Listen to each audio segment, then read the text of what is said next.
Bom dia, meninos. Professor Cristiano, de Sociologia. Vamos trabalhar um tema chamado Movimentos Sociais no Brasil. Precisamos, antes de tudo, nos situar no tempo e no espaço, pois os movimentos sociais eles variam de acordo com o tempo, de acordo com a política, de acordo com o sistema político e de governo envolvido em cada período histórico. Então, estudar os movimentos sociais no Brasil é passar pelo período da colônia, não chamado Brasil Colônia, que se estabelece ali não a partir de 1500, mas a partir de 1530, porque no período de 1500 a 1530 nós temos ali um período chamado período pré-colonial.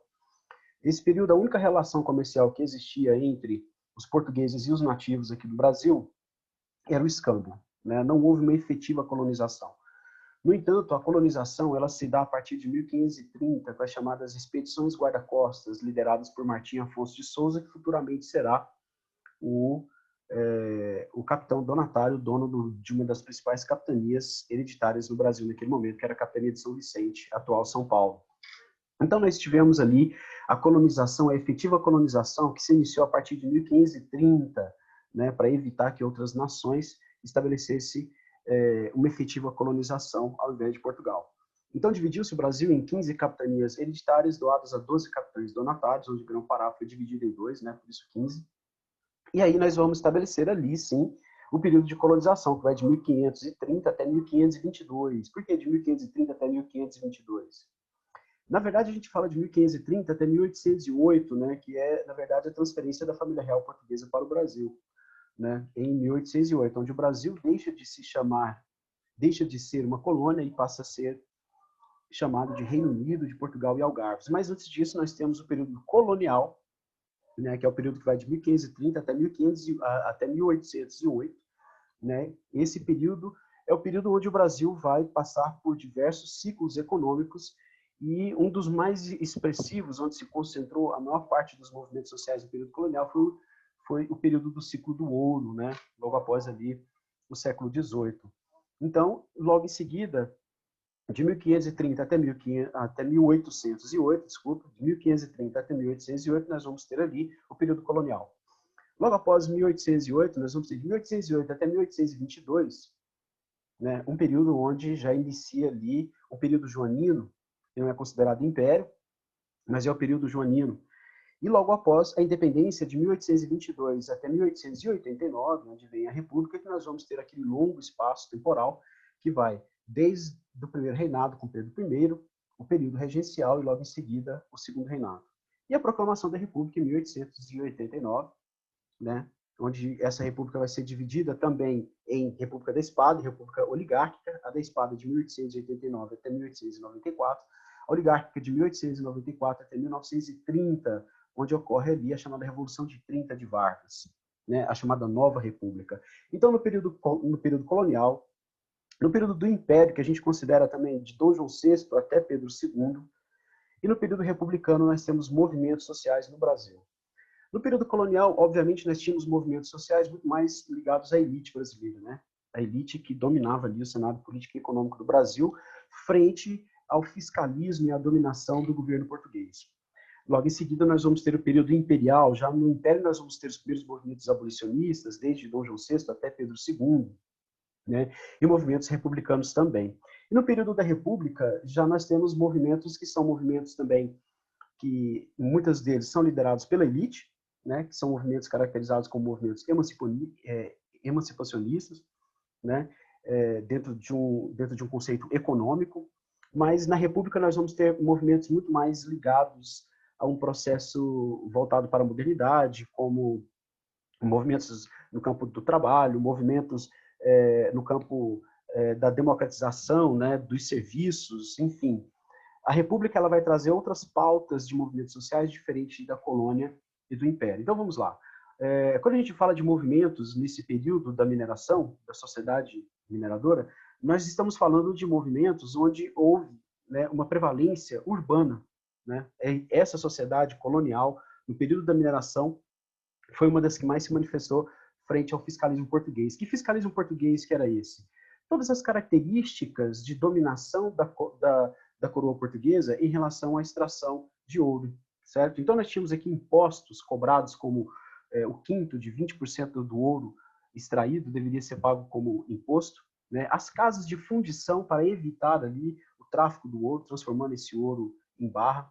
Captação, que era um imposto que eles diziam que era por número de escravos ou por cabeça de escravos, né? Esse era o termo racista da época. A finta, que significa 100 arrobas anuais, né? Que dava mais ou menos o quinto estimado da produção total da capitania, e a derrama, que era um dos impostos mais aviltantes e odiado pelos mineradores brasileiros ali naquele momento, que era uma cobrança invasiva do imposto pago. Então, vamos supor que você tinha que pagar ali em torno de 20% do 1.500 quilos de ouro por ano, conseguisse pagar apenas 1.000 quilos, ficava 500 quilos para trás. Né? O governo português instituía sobre você, esse minerador brasileiro, a derrama, ou seja, confiscava todos os bens dele até completar a quantidade de ouro cujo qual ele não conseguia pagar. Então, diante dessa questão da exploração do governo, né, do caso do Reino de Portugal em relação aos mineradores, nós vamos ter movimentos que vão tentar bater de frente com essa característica tributária e repressora do governo português. O primeiro deles foi um movimento chamado Revolta de Beckman, no Maranhão, de 1684 a 1685, pelos irmãos Beckman. É sempre bom lembrar que era um movimento de elite, né, onde eles questionavam a dificuldade de comprar escravos, né, questionavam também a proibição da escravização indígena pela igreja, sobretudo, e o choque, né, com os jesuítas, mostrando essa dificuldade de escravizar o indígena. Portugal criou a Companhia do Comércio, monopolizando essas características econômicas, prejudicando os irmãos Beckman. Por isso eles fizeram uma revolta chamada Revolta de Beckman. Todas essas revoltas foram duramente reprimidas pelo Estado, né, que é um elemento de dominação legítima, como diz Weber, né? Então nós temos aqui, ó, o fornecimento de 500 escravos por ano, né, que só poderia comprar da Companhia do Comércio do Maranhão, que era uma companhia portuguesa que dominava a economia local, venda de alimentos importados, ou seja, não nesse período a Dona Maria I proibiu, né, a produção manufatureira, fazendo com que todos os indivíduos comprassem, todos os mineradores, a elite comprassem mercadorias para o consumo próprio apenas dos portugueses ou de mercearias e mercados que pertenciam aos portugueses, né, e a compra de produtos da região. Ou seja, todas essas características de repressão e de domínio econômico sobre os irmãos Beckman promoveu esse movimento chamado movimento nativista. Sempre bom dizer que dentro dos conceitos de movimentos sociais nós temos os movimentos nativistas, que são movimentos que não têm um caráter de emancipação, de liberdade, e os movimentos de emancipação. Esse sim, como Revolução Pernambucana, como Inconfidência Mineira, Conjuração Baiana, todos esses queriam sim uma independência frente a Portugal, certo? A reação da metrópole, obviamente, foi a prisão, né, dos irmãos Beckman e, obviamente, seriam executados, né? A dissolução do governo provisório, dos líderes presos e executados, ou seja, em muitos degredos e outras prisões. Degredo é aqueles que estavam envolvidos, quando não seriam executados, eles seriam degradados, ou seja, eles seriam expulsos daqui para uma outra região, exilados, certo? Então, é um movimento colonial, que era um movimento social, né? A contestar a autoridade da coroa portuguesa, embora não desejasse a independência, por isso que chama movimento nativista, porque ele não deseja a independência. O outro movimento foi um movimento chamado Guerra dos Mascates. Essa Guerra dos Mascates em Pernambuco, 1709 a 1711, né, o chamado Brasil holandês.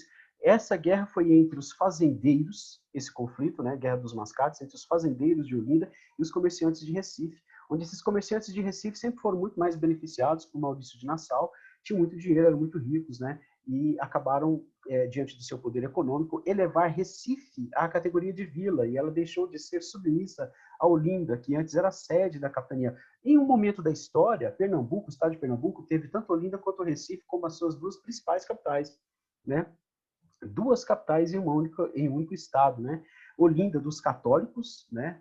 Fazendeiros ricos, e Recife dos protestantes, né? Descendentes de holandeses, muitas vezes, que emprestaram dinheiro para os holandeses e cobraram esse dinheiro. Esse foi o motivo da guerra, tá? Comerciantes de Recife, que eram credores dos senhores de terras de Olinda. A expulsão dos holandeses, a decadência de Olinda, o aumento dos impostos, são características desse conflito entre essas duas principais cidades do estado de Pernambuco, ok? Recife, como eu disse, foi elevado à categoria de vila, e Olinda não gostou disso, né? E aí, quando fala mascate, porque os comerciantes de Recife eram chamados de mascate. Então, nós temos aqui, ó, 1709, Recife elevado à vila. Olindenses ocupam Recife, porque não queriam que Recife fosse elevado à condição de vila. Os mascates recebem o apoio de outras capitanias e recuperam o domínio de Recife. Portugal apoia os mascates, obviamente, essa burguesia que estava surgindo em Recife. Revolta de Vila Rica, Felipe dos Santos, que foi outra revolta também devido à repressão do governo português e a tributação, a cobrança do quinto considerada abusiva. Tá? Revolta de Felipe dos Santos também foi outro movimento. Não é o nosso objetivo especificar isso historicamente, mas só para entender que os movimentos sociais já tinham como pauta, muitas vezes, a exploração de um poder central em relação aos trabalhadores ou até mesmo aos comerciantes locais, certo? Então, diante desse processo de desenvolvimento dos caráteres, né, de movimentos sociais, nós temos aqui os chamados movimentos emancipacionistas, ou os mais conhecidos como de libertação, de emancipação separatista. A Inconfidência Mineira, uma das mais conhecidas, certo? Que tem como influência, obviamente, o iluminismo, a independência dos Estados Unidos, que trazia uma ideia de liberdade, igualdade e fraternidade criado no bojo, no seio da Revolução Francesa. E esses movimentos de libertação, eles foram movimentos que pressionavam o Brasil já desde o século XVIII a um processo republicano e abolicionista. Né? Por que um processo republicano e abolicionista? Porque deveria ser ali, naquele momento, perceber que a América inteira já estava passando por um processo republicano, abolicionista, e o Brasil ainda insistia nesse processo monárquico e escravista. Ok? Então, a Inconfidência Mineira é uma das principais características do movimento de emancipação, movimento de libertação, que se desenvolveu no momento em que o povo brasileiro percebeu ali uma ideia de identidade, né? Um conceito de identidade. Construiu-se uma identidade. E a construção dessa identidade contrastou com a presença portuguesa e lusitana ali, controlando todo o processo político e econômico. A Conjuração Baiana foi outro movimento também, em 1789, logo 10 anos após a Revolução Francesa, né, que é 1789. Então, nós temos aí membros, né, da sociedade colonial em reuniões onde discutiam os ideais liberais e democráticos, né, trazidos pelos filhos da aristocracia recém-chegados da Europa. Então, como é que despertou esse sentimento de liberdade, esses movimentos sociais que despertam o sentimento de liberdade? Os filhos desses fazendeiros iam para a França, Portugal, Inglaterra estudar, e quando voltavam com ideias republicanas e abolicionistas, engrossando os movimentos sociais em prol da independência. Quais eram os objetivos desses movimentos? Tanto a Conjuração Mineira, ou Inconfidência Mineira, ou a Conjuração Baiana, Inconfidência Baiana, nós temos aqui, ó, independência do Brasil, proclamação da República, igualdade de raça e cor, então aqui já eram ideias abolicionistas e republicanas, mudanças de cobranças de impostos, queriam instituir o Estado liberal já naquele momento, sem ter essa ideia, liberdade de comércio, aumento de soldos militares, abolição da escravidão e de privilégios de classe, influência, iluminismo, Revolução Francesa e, sobretudo, a independência dos Estados Unidos em 1776. Obrigado, meninos. Tenham um bom dia.